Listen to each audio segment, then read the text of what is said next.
Hussle. Hussle.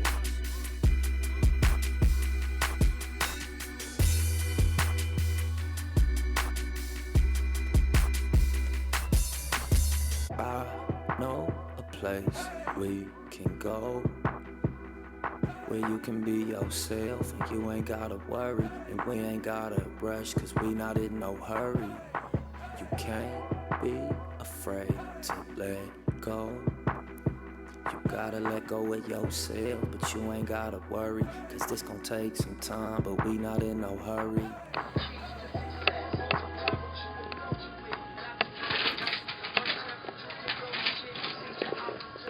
Pack of swishers rolled in the box, I ain't even open yet. Trying to live my life so when it's over, I got no regret. Yeah.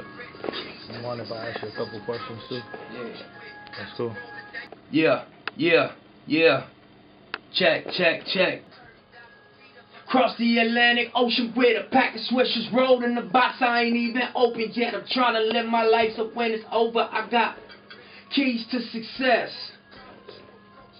Got to roll the dice, but the first time that you can go legit, seize the opportunity, believe and take control of it. Then get on your marathon and run it till it's over with. Napa Valley Dolce, my cup runneth over with.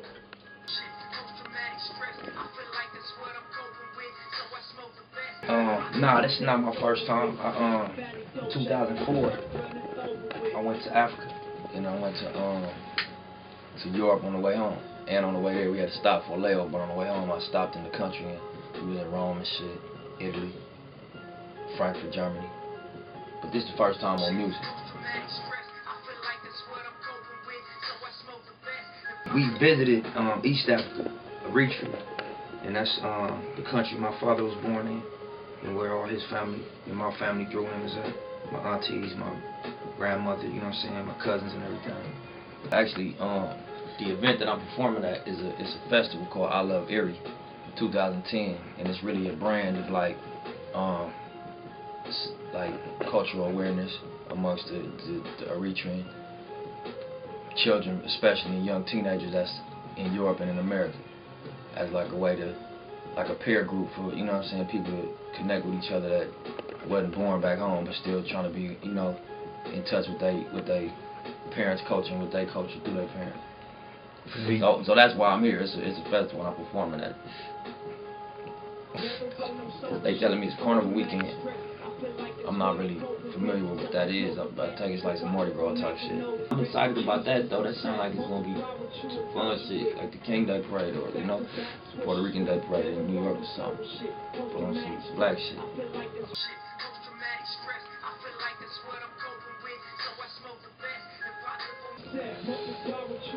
I was raised by my mom. My pops raised me too, but I lived with my mom. So, you know, the culture that was in my house was American culture, American black culture.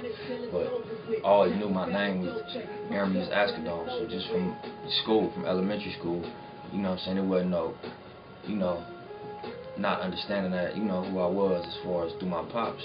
But, you know, I always identified with American culture until I went back out there. Like, I always consider myself African through heritage, but, you know what I'm saying, in my mind, I was an American. Like, you know, I'm from LA, and I identify with the culture and the whole entire existence in America. Like, you know, I was a part of it. I still am, but, like, I claimed that in my mind. But then when I went home, I seen, like, that this American shit, as far as, you know, how we live out here, ain't really supposed to be built on relationships, you know what I'm saying, family and shit. That's what the main focus is once you go back home.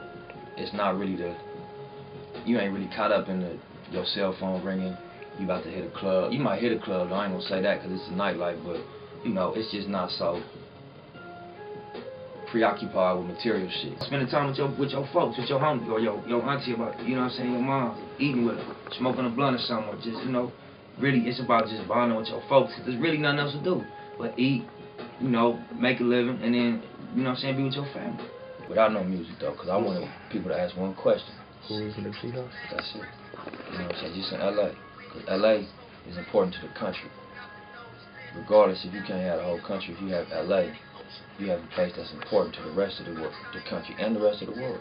Yes, that's right. So if you have the streets of LA, you have LA, because the streets is important to LA, and LA is important to the country. And if you have the streets of LA, if you have the 60s, you have the streets of LA. You know what I'm saying? Just so happened I was born and raised on 60th Street.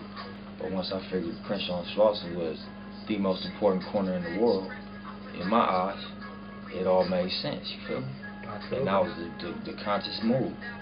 Take the corner, take the city, not even the city, take the hood, then the city, not even the city after the hood, then the side, the west side, then the whole city. Then I'm like, okay, BET Awards once a year. When they fly in, they gonna be like, who's the nigga? I was born and raised in LA in the 60s, you know what I mean? Not the 1960s, the rolling 60s. You know what I mean? And for a long time, I was so in love with music and infatuated with creativity that I missed it. I wasn't, you know what I'm saying, involved in the streets early on. Mm-hmm. You know what I'm saying, 9, 10, 11, 12. Mm-hmm. But after that, you know what I'm saying, once I started becoming frustrated with not having the outlet and the means to create and do what I wanted to do, then becoming a teenager, then wanting to maintain and have money on my own and all that, you know what's going on outside, this is what it was. Again, the culture of the streets is in LA gangbang. If I was in Atlanta, a nigga wouldn't have been no Crip or no Blood. Nigga wouldn't have been a part of that. Nigga would have probably been a dope boy with 100 pounds in a spot or something. That's real. If a nigga was in New York, a nigga might, you know, have a work cracking, you know what I'm saying? And be running like that, because that's the culture of the streets. Not just because we wanted to be gang members, we were just in the streets, and that's what was going on. But other than that, you know, obviously my mom didn't approve of it, my pops didn't approve of it. But at the same time, I felt like they also wasn't giving me no viable option, you know what I'm saying, to do what I felt I needed to do.